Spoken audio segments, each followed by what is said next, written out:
Welcome to CXQA Live, the home of the agent-centric contact center philosophy. We believe that agents with the right training, tools, and connection with your company will be a revenue growth and protection center for your business or brand. They're going to be the best diagnostic tool that you could possibly have for your business. They're going to ensure that your customers are satisfied and connected. They're going to produce more and better work, and they're going to want to stay and contribute to the long-term success of your company. Our special guest today is Brannon Stacy, Global Manager of Business Development with Fusion BPO. Brannon, thanks for joining us today. Yeah, no problem. Thank you for having me on. Yeah, absolutely, man. So this past holiday season featured an historic customer experience meltdown in the airline industry. So it was kind of a combination of unusual weather connected with uh, an unusual volume even for holiday travel. And part of that comes from the fact that a lot of people hadn't been able to travel for a couple of years, and there was even higher motivation to travel. But this combination of the weather and incredible, flight volume all happening at once uh, really turned into a big mess. Um, so I know I had a trip planned to New York City with my oldest son, and I was reading about the potential craziness going on, and I ended up canceling that trip and doing something different. We drove to the mountains and experienced some cold weather in an Airstream trailer, and it was beautiful. Um, we did not get stuck in an airport. I was afraid that might happen. That happened to a lot of people, and a lot of people's plans were disrupted. Nearly every airline serving the Midwest and Northeast US had to contend with this situation, and some did better than others as far as the fallout and so forth. And it's kind of a big story now, right? And it was really, really dramatic the way the media was reporting it as well. Isn't that the way it always is, right? Yeah. Um, but you know, by the numbers, Southwest Airlines suffered a catastrophic meltdown, canceling thousands of flights for 5 days in a row. Some of the other major airlines canceled less flights and had less bad press. But as far as Southwest is concerned, the operations center, the customer service operations, and all of the employees of the airline were kind of helpless to fix the meltdown efficiently because of a combination of their direct route model rather than the hub and spoke model that most of the other airlines use, meaning when several flights get canceled at any kind of volume, there's not a pool of pilots and staff in a single location that can be redistributed along other flight routes. And so that meant that they needed to be able to communicate very, very quickly and move resources around. And because of some antiquated technology, they were not able to do that. And so that created a really difficult customer situation. The numbers say over 1 million customers were affected during this time frame, and there's lots of articles if you want to read more about it in major newspapers across the country. There were a lot of families spending nights, including Christmas Eve, Christmas Day, sleeping in airports, right? It was definitely a mess, but there's a lot more to this story than the way that the media is reporting it. Typically, that's the case, right? Brannon, you actually were one of those Southwest Airlines customers that was impacted by all of this, correct? Yeah, that's correct. We had a flight from New York City to Chicago. And then that flight would then extend from Chicago to Salt Lake City. We're located in Salt Lake City, trying to fly home for Christmas. And my brother was actually impacted through the flight. He was flying from New York to Chicago. When he got to Chicago, the flight was canceled from Chicago to Salt Lake City. So I got a hysterical call from him trying to figure out what he's going to do. Should he drive? I know a lot of people took the options to rent a car and drive home. In this case, he's actually going west, right? So then the storm was headed east. So he would be actually going into the storm even more. So he decided to wait it out. Contacting customer service multiple times, trying to figure out what it is he can do. And the whole time, he just said that the Southwest reps felt helpless. They were apologizing, very apologetic, offering water, checking in on him at the airport. And he ended up spending 12 hours in the airport overnight. On Christmas Eve day, he was finally able to get a flight home, and made it to Salt Lake City. I guess where the customer service interaction for me with them was where I really felt was amazing was when we're walking the lines of luggage, for 4 hours in Salt Lake City Airport looking for luggage, right? And what amazed me was is that the Southwest representatives were walking around with a clipboard, right, handing out water, checking in with their customers. And one thing that really, I took a step back was there was a lot of irate, upset people, right? They're trying to get home to see their family. Yeah. And the representatives did something that we always try to teach in call centers is let the customer finish speaking before you interrupt them, right? And they're under a lot of stress. I mean, it's stressful traveling yourself as it is, right? Especially if you have kids or in a family with you and you're stuck. They let the people finish speaking, and they let people vent, and it was just amazing to see that the level of respect that they had for their customers, right? And just and putting themselves in their shoes and apologizing and saying, I'm going to do everything that I can to help you. And I do have a few other people to check in on, and just being very transparent. And I think that that is what went a long way for us and for my brother, right? The whole time you could just say, he just kept telling me, these people are amazing with Southwest. I've flown other airliners before. I've been stuck at checking in my bag and maybe not having enough money to pay for the baggage fare and being told I have to leave my bag behind, right? Southwest has never ever treated me or my family that way. They've always been very pleasant to speak to, especially if you're under distress and you're trying to figure something out. It's almost like, hey, let me take your hand and walk you through the process. And you could see the level of stress on, that they were impacted, but you wouldn't have known if you were just checking in for a flight that day, maybe flying out and just bought a flight. You wouldn't have known that they were under that type of stress and experiencing that just by the level of service and how they held themselves, very professional. And a lot of them probably went home and cried that day. But I just couldn't believe the level of service of them walking around, checking with people. You just didn't see that from other airliners. It's mostly like, I'm going to step back, and, you're in this situation and there's nothing I can do. So I'm helpless. And three things or four things that came to mind for me was teamwork, right? For them, they had great teamwork, talking and within their little crews that they had within the airport, and then the partnership, with the airport, and trying to understand where the luggage, where how long has this luggage been here, how many waves have come through of people to check the baggage. And then the other thing was facing challenges. I know at an airport it could only be it could be anything, right? Anything that could happen, and you're facing a challenge. And they just took that head on, and then overcoming the obstacles in front of them and trying to get everyone rescheduled, get people flights that are needed to get scheduled. And then I believe it was defying all odds in the end. Their mission statement, um, with Southwest is, embeds the core values of warmth, friendliness, pride, and company spirit.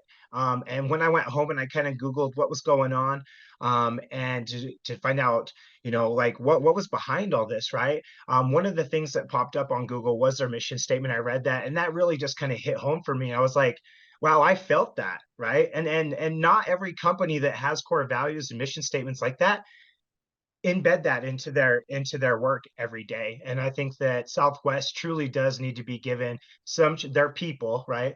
Their people that are working in the front lines, given the recognition that they deserve for that. No, it's a really great story, and there's so much I want to pull out and point out from what you said, man.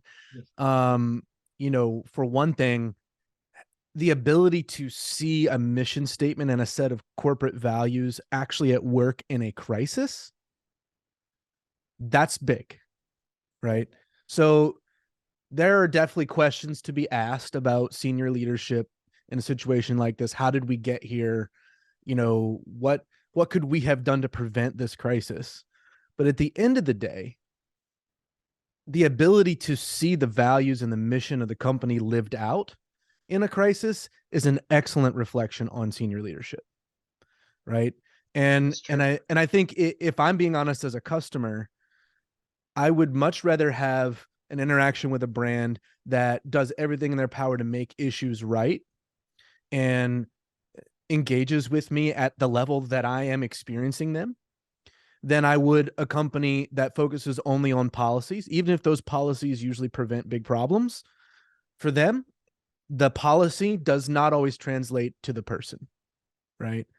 So when you see a culture that, people are taking pride in making the best of a terrible situation as an employee, and they're dealing with, quite honestly, probably a high level of hostility from people that don't care how empathetic you are. I'm mad because I'm not going to be where I'm supposed to be, and I don't know where my bags are, and whatever the scenarios are. And travel is stressful for some people, even if it goes flawlessly, right? So, you have those instabilities that magnify a problem like this. And yet, you know, it sounds like, if I'm hearing you, you are going to fly Southwest again. You have no break in your loyalty with Southwest because of this. In fact, it sounds like maybe it's grown.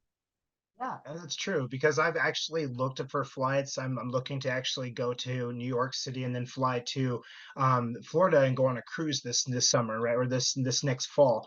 And looking at the flights, and there's some airlines which I'm not going to say, but there are some airlines out there that, I've had interactions with people just being stressed out in an airport in Chicago myself. I've looked reflecting on these, and I'm like, I would rather interact with someone that's going to like they want to help me and they're going to take care of me as a customer, and then go and fly a flight that I'm not really going to enjoy, and I'm not going to really appreciate how I'm being talked to from whoever's stressed out with whatever airline, right? I think Southwest, I've never had a bad experience. I've sat down, being stressed out after meetings, getting on a short flight, have to be to another meeting, right? Trying to do everything that I could do, trying to connect to the internet on the plane, just all the stresses that come with traveling with business. And, you know, it's just really nice to have that refreshing experience when someone's treating you like you're a first class flight For sure. For customer, sure. right? A couple things I want to pull out, though, that are kind of translatable outside of even the airline industry for our listeners. And, our goal with this show is to have helpful conversations that help CX leaders to think about how they can grow their operations to better reflect their company's culture and their company's values and to accomplish their company's mission. So I want to focus just for a minute on the two pieces. One is the culture, and we've talked about that, and the other is training, right? So there were breakdowns with the technology. There was not an ability to provide the kind of information that the customer needed. And those scenarios are so stressful for any employee in any type of business, right? So if you've got an employee who is facing an angry customer who has a legitimate concern, a legitimate problem with the brand, and all they really want is an answer, and you can't give them a good answer because you don't have the data in front of you, that is a very, very difficult situation. And the only thing that can overcome that is the quality of the employees' connection with their company. If they don't believe that their company actually does care, even though there's a major fail, if they don't believe the company cares, then they're not going to express that care to the customer, right? And then the second thing is the training that comes into that, where we might not be able to give you the answer that you want right now, but this is what I can tell you. And you mentioned transparency, right? You know, Transparency is something that has to be trained and made into a policy, because a lot of businesses won't be transparent with an upset customer. A lot of businesses train their employees and their agents to obscure the truth if it's a difficult truth, or to maybe even say something that isn't true in order to get a short-term positive interaction with that customer, only to not follow through with it. But when you're sitting there in a massive crisis, and you can look somebody in the eye, or you can have that conversation over the phone, and you can say, yes, we are having a massive fail. Yes, this is not good.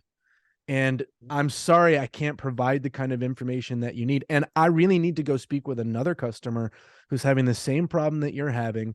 And I will be back to check in on you. We will provide you information as soon as it becomes available. And this is honestly the best that I can do for you right now. And to be able to have that kind of a real conversation, I'll be just kind of honest. I don't think our society realizes how important the truth is. So often we want to be told what we want to be true, but honestly, we should be looking for what is true, even if it's painful. And I think in a scenario like this, where there's, the opportunity to say, yes, there'll be a flight available for you in 15 minutes. Your bag is just around the corner, and make that short-term interaction more pleasant for the agent or the employee, but it's not true. Instead, the reports are, and what you've shared today is they were transparent and they were real. And that comes from training. That comes from valuing a long-term relationship with your customer that is based on truth, that is based on credibility. And, next week, we're going to have a really interesting show. We're going to be talking about CX that is done based on values and value. So rather than just on metrics and business performance metrics, increasingly what you're seeing is that customers are remaining loyal to the companies that they trust and that they believe in, right? And I'm seeing, even in my own buying habits and my own customer habits, I'm more willing to pay more for a company whose cause I believe in, or the way that they do things, or that has earned my trust through being credible. And that's different. That's a shift that is occurring. And I don't know if it's just because we all sat home for 2 years and got to reflect on our life, or, we've been burned so many times, right? The old marketing ploys of, the bright, shiny gleam in the corner of the eye, you should buy our product. That's not what drives revenue the way it used to. Ultimately, it's what we believe in with regard to the brand. Go ahead. I was just going to say, I think it goes back to those interactions, right? Mm-hmm. It's all about the interaction. Every time you interact with the customer, as a CX agent, as a rep in the store, maybe you're walking the floor just helping customers look for product. As some of the big retailers like Home Depot and Lowe's and all those other companies, right? They stick to those main brands because of those interactions that they have. And then also, what is the company going to do for me when something goes wrong? Like, I purchased a new home and now I got a fridge, and now the fridge isn't working, right? They came and got my fridge and put a new fridge in, right? That's what I'm paying for. That's why I want to shop there. And I think it's the same with Southwest too. Although I don't think that, personally, I don't feel that they're going to have a big, customer loss. I really don't, just because everyone I've talked to has really enjoyed flying Southwest, and it's unfortunate that they got stuck in a really bad situation without the tools and resources to be able to rebound effectively from that. And I know that Southwest will take the what they need to do and implement it. We're hoping, right? But like I said, a lot of the other airliners are acceptable to this as well. And so I think you have to look at what does Southwest offer, and how long have they been doing this business, and the level of service that they provide to their customers For is sure. something that is really unmatched in the industry, in Well, my and opinion. their unique approach to all kinds of dynamics within, the experience of flying Southwest, it really sets it apart. I will say this too, their CEO communicated publicly early and consistently, and what the CEO was saying lined up with what the public was experiencing.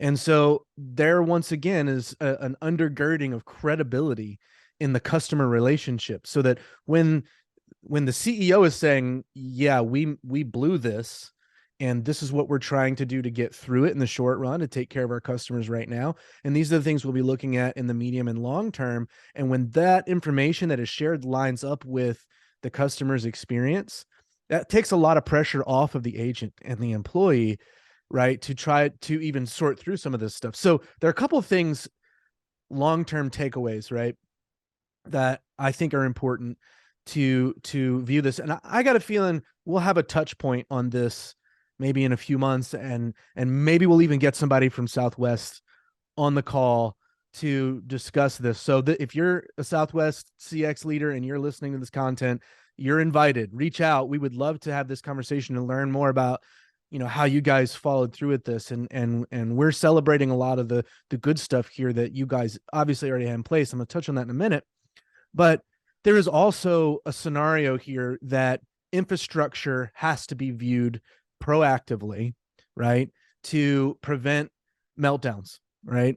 And there's always this ecosystem of dynamics that go into customer experience, and the ability to get information to the agent to give to the customer is a huge part of it. And that was missing here on a level that everybody felt. And again, we've talked about how wonderful the response was from the agents. I'm going to talk about why I think that is in more depth here in a second. But quite frankly, it's a scenario where we all can take a lesson here, right? Including the other airlines, right? They kind of got a pass in some ways because of their hub and spoke model, right? They didn't get smacked in the face quite as much. But I mean, I fly enough to know that airline backend software is not where it needs to be. And I've called airline customer service phone lines to know that it's not what anybody thinks it should be necessarily. Even when the agents are wonderful, they're somewhat hamstrung. And it's an industry that moves slowly. And I've been a part of those, so I understand how that works. But at the same time, all of us in business need to evaluate the tools that we have in place to make sure that they are helping to move the customer experience forward and towards a growing positive trajectory. Now, the other thing, and I want us to just always say this, and that is that ultimately customer experience is in the hands of your agents, right? So once the crisis happens, it's not time to do training. That time has passed, right? That's one thing we do here, at Fusion is we make sure that we go through those crisis times, or what we call as large call volume, right? You got 300 calls in queue. That next person you're taking the call from and waiting for 10 to 20 minutes, or in Southwest instance, 7 hours, just to speak to somebody. People are starting to get irate sitting on that phone, right? And then you also have the new technology where people can, wait in line and hang up, and you're giving them a call back. So those phone lines can get real tied up, and that, going back to that partnership piece, right, is making sure that if you do have a large company such as Southwest, and there's an a situation like this that happens, is leaning on those partners and being able to rely on them and for them to deliver for you, because that's why you're paying them. And I think that that's important, right? And I think it's important to know who your partners are and make sure that they're trained. And we do that here at Fusion. We make sure that our agents are trained and up to speed, and we go through those scenarios and train them for those high intense volume times or peak intervals, and make sure that they know what to do and who to rely on, and being able to call in other support, like other supervisors off shift, just to make sure that our agents are taken care of. And I think that once you have those core values that are lined up and your mission statement aligns with what is best for your customer, it's a win-win at that point, and making a bad situation into a little bit better of an experience for your customers. That's what's going to retain the loyalty, like you said previous. Yeah, absolutely. And the investment that CX leaders make when there's not a crisis will determine whether that crisis becomes a redemptive narrative with their customer or it becomes the end of the narrative.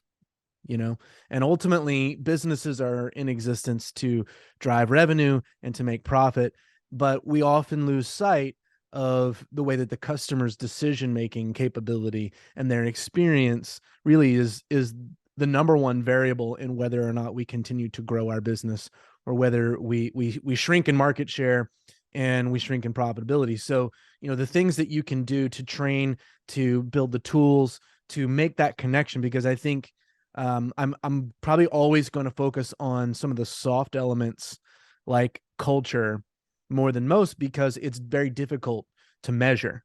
It's very difficult to measure, honestly, the agent experience or the employee experience. It's something that we're actually working on a metric to try to make that more tangible for the use of a business case measurement and correlative and causational improvement measurement, all that good stuff. But at the end of the day, if your employee doesn't have what they need and they don't feel like your company cares about them as well as the customer and the customer experience, then they're really in a no-win situation, and that's ultimately going to end in a loss in revenue. Yeah, It's and I think just the bottom when line. you have agents like that, or when you have a situation like that, it's so easy to throw in the towel. Wouldn't you agree, right? I don't Yeah. have my tools, and my company doesn't care, so you're out of luck, customer. I don't know what to tell you. It's not my fault, right? Yeah. And that's not what I experienced with Southwest, and a lot of the training is just being able to connect with your customer, right? And being able to say, look, I'm not able to give you that information right now. This is the information I'm able to give you. How are you and your family doing? Or do you have everything you need? Is there something that we can do right now in this moment? Do you need water? Do you need, are you guys okay? And knowing Southwest and just experiencing what I experienced, those things are happening. Yeah. And a lot of the other companies out there, they don't really take the time to ask how their customers are doing on a phone call after they've been waiting for 6 hours, right? Like, I understand that I can't help you today, but I want to make sure that you're okay and your family's okay. And that alone, I think that goes a long way with the customer. No, it really does. It really does. So, this is a scenario where um, there's a lot of negativity in the press about what happened. There's a lot of magnification of the negative. And my friend Fred Stacy, who's been on the show a couple times, does a really good job with the content that he puts out on focusing on CX victories and wins and positives. And so shout out to Fred, but um, I want to take a page out of his book with this show today. And I was really glad to come across your post, Brannon, to get to meet you and connect with you. And, this is a moment to reflect positively on all of the agents across the world that are doing their best to provide the kind of service that they would want to have. And for the companies that set those agents up in the ways that we've discussed here today to provide that. And it's been really great to have you on the show, Brannon. I really Thank you, appreciate man. your time, and hopefully we'll have you on again. Yeah, thank you so much. I really appreciate it. All right. Hope everybody has a great Tuesday. Go make an impact. And keep it up, Southwest. That's Thanks. right. Kudos. Bye, guys.